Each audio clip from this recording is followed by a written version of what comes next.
Greetings from Washington. This has been a sadly historic week with probably the biggest social change that we've had in 40 years, maybe even 80 years.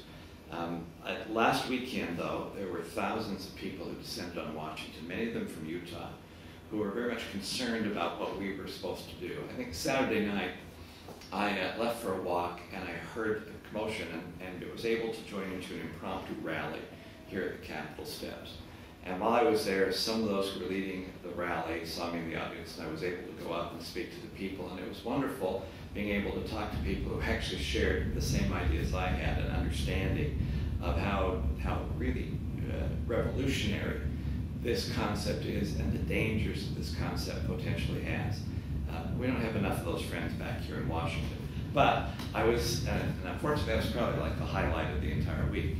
On Sunday, we did the bill, and I still think this bill is one of those that has a profound effect and assault on the freedom and liberty of any individual.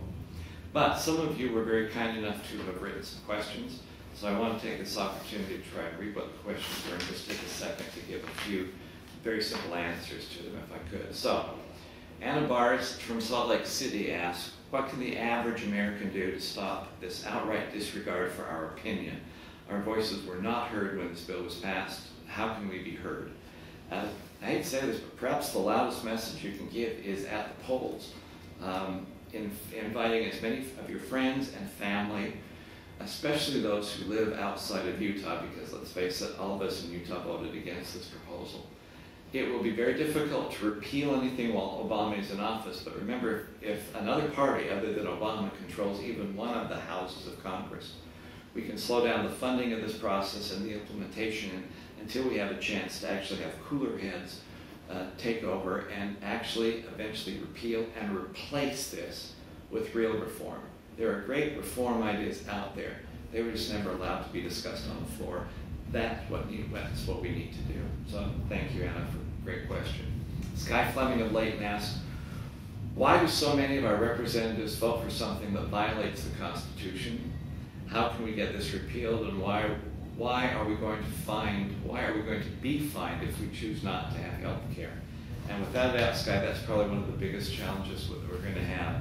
I clearly think this violates the 10th Amendment, as well as some other parts of the Constitution, and that's one of the reasons why there's about almost a dozen, maybe 13 states, which are already suing the federal government on that particular point of unfunded mandates that violates their provisions. It's another reason why I and 9 other members have organized a 10th Amendment task force to try and re-emphasize the concept of balancing power between the federal government and the states.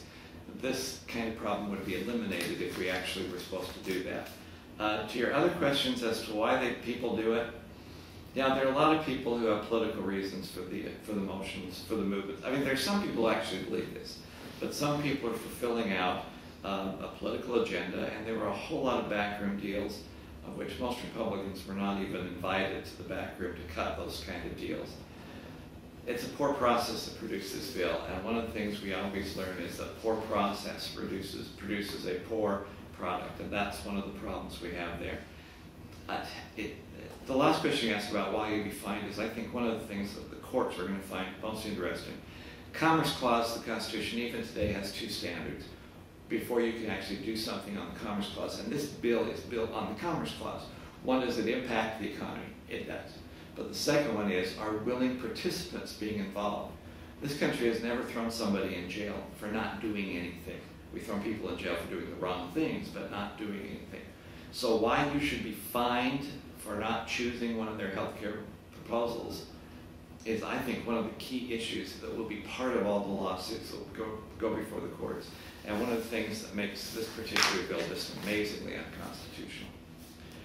From Jill Forsman in Brigham City, what happens to those who can't afford health insurance? Well, I honestly don't know, but by 2014, everybody is supposed to be required to have health insurance or pay a penalty, which means if you can't afford it, there's probably another fine that's there. Although it does increase the number of people who go on Medicaid and Medicare. So that's one of the issues we're just going to have to work out in this particular way. Jody Blankenagel, also from Brigham, says, what exactly is in the bill that just got passed? Great question. And how did it get passed without anybody knowing the answers to this question?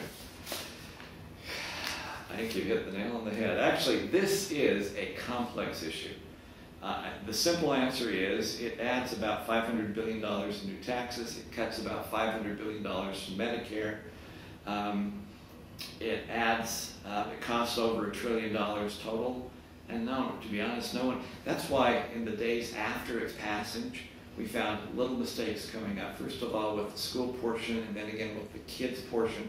I think as days go by, you're going to find even more problems. Let me just read one thing that I think can help with this. Supporters of this bill say that this is a way to provide universal access and even out the costs. However, this socialized system of government mandated health insurance will actually limit your options and make health care more expensive for many. I don't know of any government-run program that is successful and doesn't rely upon funding increases to stay afloat year after year. So you can take Social Security, even Medicare, for example. The payouts always exceed the pay-ins for those. I'm going to try and come up with a compilation of some more specific stuff as well as timeline and send it to you as well as I could. Elizabeth Fairtig just asked, how will this affect me? Got that this morning. I'm going to have to work on a response for you a little bit later. Sorry. Shelley Hansen from Ogden asked, I keep hearing about this healthcare reform. Can you please explain to me what this means? Look, I'm going to put this simply. This is not about healthcare reform. This is about insurance mandates. And the government wants to control what your insurance will or will not be. But Yogi Berra said it ain't over till it's over, and this thing ain't. In fact, he said one of the better ones is the future ain't what it used to be. This is not yet done, and there are going to be changes that take place in this particular bill. One of the big things I want to make sure you understand, though, is this bill does nothing to control health care costs, which escalate whether you have insurance or not. And when I said we need to repeal it and start over and replace it with something, I want to replace it with those ideas that were out there that deal not with just forcing you to get insurance, but deal with the ways of actually bringing down the cost of health care for everybody, insured or uninsured or everyone else. Those ideas are out there. That's still our goal. That's still the option and proposal we should have. Look, I appreciate the thoughtful questions that you had here. Actually, don't ask me such good questions. It's hard to answer them all. But I hope you'll please feel free to drop me a note, send an email to my office, write a letter, do whatever it takes to do that for any questions you might have. Thanks for tuning in, and let's keep up the good fight.